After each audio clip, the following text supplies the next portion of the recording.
Indiana Jones and the Dial of Destiny has many things I look for in a movie. It's got moving performances, a strong character arc for its protagonist, and some real poignant moments that make me tear up. But why does that sound like we've ended up in the wrong genre? This series has a very specific, whimsical tone that just leaves me delighted and smiling so wide, it's almost hard to describe the mood it puts me in. He was as giddy as a schoolboy. So if I'm just looking to be as giddy as a schoolboy, does this series need a dark and depressing entry to tackle heavier themes? Is that even a question that can be answered? Come on, guys, this is on the final. Well, the best way to answer that question is to look at 3 things Dial of Destiny did well and 3 things it didn't do so well. This is the good and the bad in Indiana Jones and the Dial of Destiny. And I think far and away the first strength is Harrison Ford. This movie puts Indiana Jones through an emotional ringer, and Ford is more than up to the task. Too often with these legacy sequels, I feel like the actors just aren't invested in the material anymore, or they're just shoehorned in for fan service and don't actually service the plot. That's not the case with Dial of Destiny though. Harrison Ford pours his heart into the role in this movie, and the entire plot is focused on Indiana Jones and how he has to accept the passage of time. There's a natural wariness that Ford embodies, which emphasizes that we are watching an elderly Indiana Jones, whereas Crystal Skull mostly obscured that fact. But I think he still drops some decent indie quips, just not at the same rate as prior movies. Who is this man? I'm her godfather, related. and she's up past her bedtime. This is still Indiana Jones, it's just Indiana Jones past his prime and in a different era. And since this movie tackles so many themes about time and involves time travel, I should mention that I am going to be painting these panels, and I record these videos out of order. I record them over the course of several days, so you may see some panels painted and then not painted, and all these time shenanigans, so just keep that in mind. Also keep in mind that strength number 1 is not Indiana Jones, but Harrison Ford. Indiana Jones is a fun character, and if you're looking for fun like the first 4 movies, this is probably not the movie for you. With that said, Ford himself delivers his most poignant performance of the series. There's the more subtle moments where it's just a facial expression, like when Helena is trying to convince him by playing on his pride. A final triumph. Indiana Jones, out with a bang, back in the saddle. Or in how resigned to his fate he is when Sala begs Indy for one more adventure. Those days have come and gone. This is an Indiana Jones who's no longer larger than life. Even the iconic costume just looks out of place. It still looks good, but Indy just looks out of his element. Despite Harrison Ford still doing some of his own stunts and a healthy dose of action, Indy is not a proper action hero in this movie other than the prologue. And I'll talk about that prologue with a de-aged Harrison Ford in a bit, but for a properly aged Harrison Ford, there are a couple of standout sequences just less action-centric.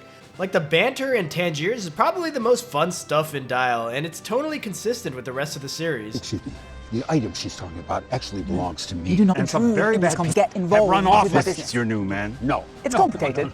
And the scene where Indy and Helena discover the second half of the Dial in Syracuse is good. This is Dial of Destiny at its most adventurous. I love the sense of discovery, and the creepy crawly scene is creepy. Yeah, it's CGI and pretty obvious CGI, but I'm terrified of centipedes, so the scene works. And the humor here is strong and in character. This is how you reference past movies without being indulgent. You're half my age. You haven't been forced to drink the blood of Kali. But remember, these are outliers in this movie. This is the most emotional Indiana Jones movie in the series, and there's a couple of scenes that really make me tear up. What if you could go back in time? What would you do? I'd stop my son from enlisting. I told him he was gonna die. This is such a moving scene, and Harrison Ford delivers his finest emotional performance in the series. But here's the thing, do I want to be moved in an Indiana Jones movie? And that's weakness number 1. This doesn't feel like an Indiana Jones movie. Like, people complain about the time traveling aspect, but I feel like that's in line with the supernatural stuff from the first 4 movies. Plus, time travel is something I've witnessed every now and then. But my problem with Dial of Destiny is it's too emotional of a movie. It's too mopey and too depressing. I don't get the vibe that I get when I watch the first 4 movies. Like, I think this stuff would have worked way better as a standalone Harrison Ford movie. I would be able to deal with the heavier themes there. But Mutt Williams dying off screen and informing Indiana Jones' mental state of mind is so far from the pulpy action serials that the series was made to emulate. Like, do I want to see that Indy drinks heavily now in his old age? That he's depressed with where he is in life? Like an ideal Indy and Marion conflict is one when she bashes his chin with a mirror. Not that they get divorced because Indy's depression over their son's death made him unable to move on. It robs the movie of fun, which is the most important ingredient to an Indiana Jones movie. Like, I used to watch these movies to escape from reality when I was like 9 years old, before I knew the meaning of the word stress. Now I'm much older and much more stressed, and I'm still watching these movies to escape from reality, like the reality of painting this stupid thing. This is so hard and stressful. I don't want to watch mopey Indiana Jones when I'm going through real life shit. And if I'm gonna watch it, at least give Indiana Jones some agency in where Indiana Jones ends up. The ending has Indy wanting to stay behind in ancient Greece, which would have been too depressing for a typical Indiana Jones movie, but it's already too depressing. At least this would be Indy going out on his own terms. I've imagined this swamp, studied it all my life. Yes, that is essentially Indiana Jones giving up. It's heartbreaking, it's emotional, it's moving, all feelings I don't want to feel in this series. But at least Indiana Jones is making this choice. I need to do this. Me too. Well, that is disappointing, having the ultimate fate of maybe my favorite character in cinematic history be decided by him being punched out and dragged away. And I will admit that I genuinely enjoy the ending we do get between Indy and Marion here. Where doesn't it hurt? Here. Doesn't hurt here. That is a beautiful callback to Raiders of the Lost Ark. And as much as I have not wanted to feel these feelings in this movie, the movie has made me feel these feelings. So I am feeling these feelings. But then make it Indiana Jones' choice to be here. Why didn't he just say, hey, I want to stay in Greece, but okay, I have more to live for in, I don't know, America in the future. Let me go back to the future. Great movie, by the way. Like, just do that. Why have him be robbed of his agency in this moment? It's like an insult to the character of the franchise. I don't think it was intentionally insulting, but it's frustrating. You can't have Indiana Jones' last on-screen act be one where his resolution is decided by other characters. Just like all of the emotion and heaviness of this film, this just doesn't belong in the series. And that extends to a grim atmosphere. Like, there's always been death and destruction in Indiana Jones, but it's always in service to the adventure in some way. But Dial of Destiny has Indy's secretary and dean at his new college shot dead in a scene that feels like it's from a tense thriller, not a series known for its swashbuckling adventure. And then worse is when they draw attention to this discrepancy with Indy's friend. Say it again. When you're in a tight spot, dynamite. My friend was just murdered. Helena had the exact same reaction as I did. I was like, oh, what a fun line. Oh, yeah, that's right. This movie's depressing. Why have him call out just how tonally dissonant this movie is from the rest of the series? That would be like me calling out when parts of my video are clearly recorded at different times from the other parts. These movies are supposed to be fun, and I just don't think Dial of Destiny is fun enough. And that goes for the opening prologue as well, which is my second weakness. Having a de-aged Harrison Ford running around a 1940s Nazi train in the Alps is this movie's attempt at giving us that fun swashbuckling adventure. And we do get a ton of action, a ton of Indiana Jones doing Indiana Jones things, and a bunch of Indiana Jones quips. And the de-aging does look pretty good when Indy is not moving much, but when moving quickly, good lord, it looks bad. And this is a very dynamic scene. Indy is constantly moving. So the first few times watching the scene, I couldn't stop looking at how goofy it looked. But on my third rewatch, I was finally able to look past it and try to appreciate what the scene was going for. But wait, I had to go through the same exact thing with his voice, because old Harrison Ford sounds nothing like middle-aged Harrison Ford. You got a lot of nice stuff. Oh, thanks. I don't know how he knew that my wife got me this LED sign that says Pointless Rewind on it for Christmas, because today is Christmas, hence the hat. This time-traveling joke is really working wonders. I wish Dial of Destiny could have worked wonders with the de-aging stuff, because I find myself totally distracted by how it looks and sounds. Shoot him! Not me! Now I could get past this if the action itself was grounded and looked realistic, but the movie chooses to go another route. And the lighting has that dumb fake nighttime look to it that screams CGI, and somehow Indy hopping from train car to train car in 2023 looks worse than it did in 1989. And to top it off, the pacing in the scene is just bad. It's too long. I know there's a lot of important backstory stuff going on, but I felt like so much of it was unnecessary. Like, introducing main villain Jurgen Voller here is a good idea in theory, but whose idea was it to end the awful fight on top of the train with this garbage?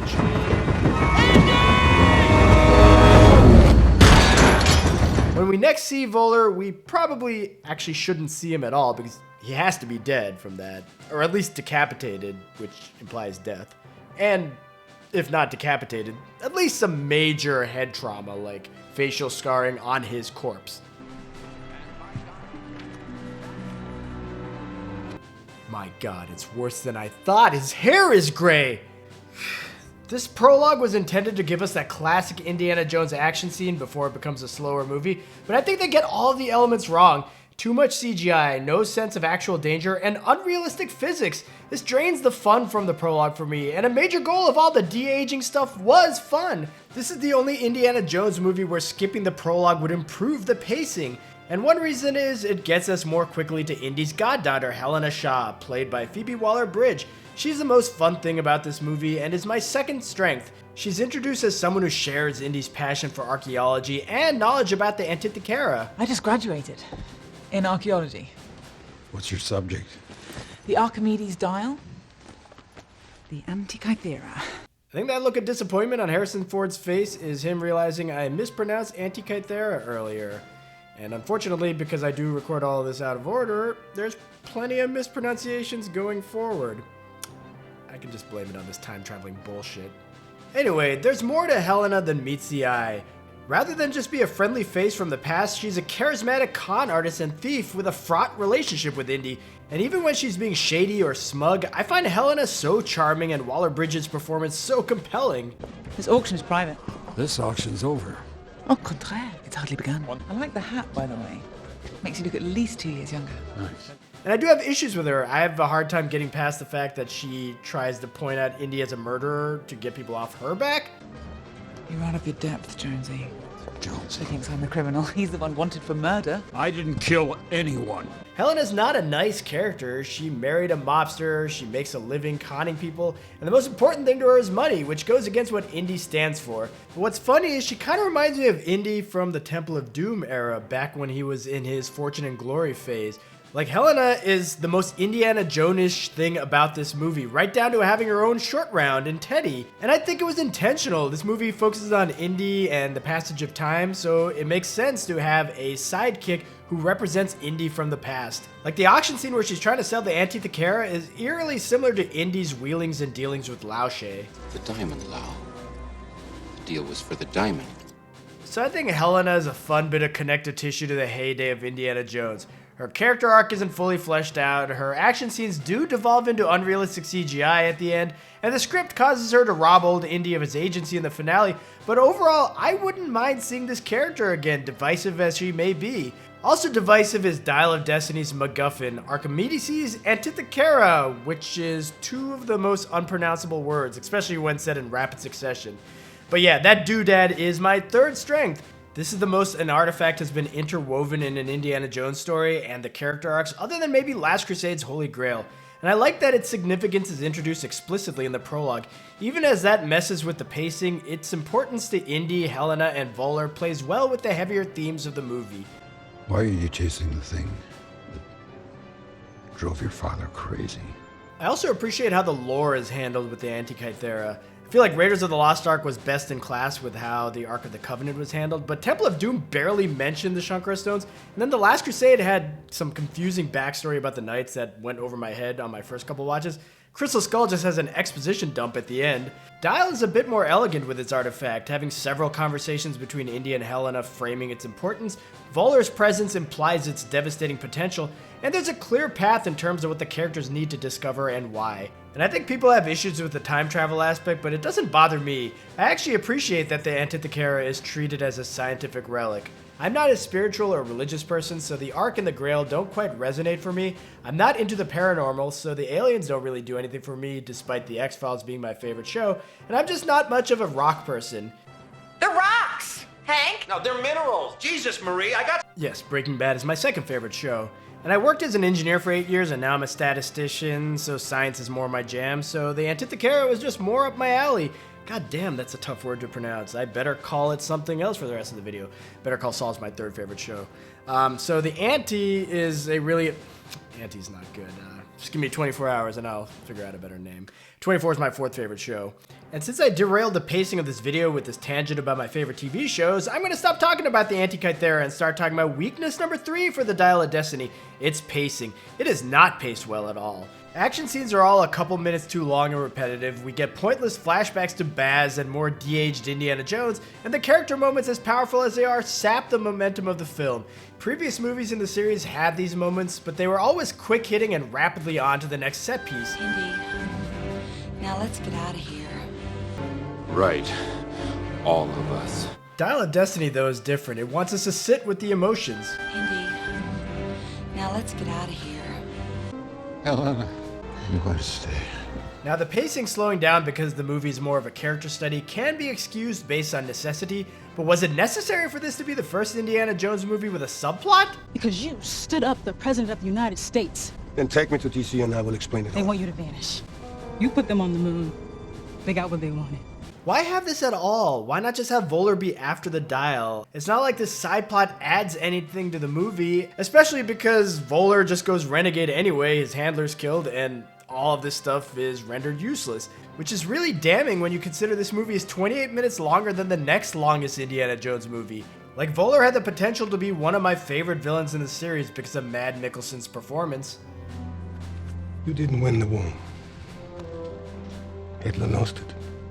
But with the pacing issues associated with a meandering prologue and a completely inconsequential side plot, I get tired of Voller and stop paying attention to him about halfway through the movie. Plus, with such a long runtime, how are there no satisfying villain deaths? Like, the big burly guy just gets drowned by Teddy kinda off screen, that's unsatisfying. Then Voller just dies in a plane crash, and his main henchman dies in the exact same plane crash right next to him. Like, give us some creativity with that, rather than these long, repetitive action scenes. I already talked about the prologue, but the tuk-tuk chase is filled with too many close-ups and confusing geography. I can't tell where anything is relative to anything else, and so I just zone out. And then the diving scene is novel for the series, but the CGI eels don't feel threatening, so I zone out again. And then the finale on the plane is exciting for a bit, seeing all these Roman soldiers fighting off a plane that they believe to be a dragon. But it just keeps going and going and going, and that's the thing about every action scene in this movie. I feel like they're all like 2 or 3 minutes too long.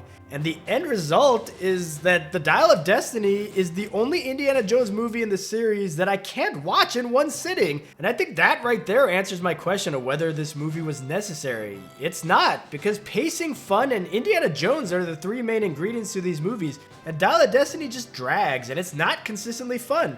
Couple that with a heartbroken and depressed Indiana Jones, and you've got an Indiana Jones movie that's just difficult for me to watch. So thanks for watching this video, and please like and subscribe if you enjoyed it, and if you literally enjoyed watching paint dry.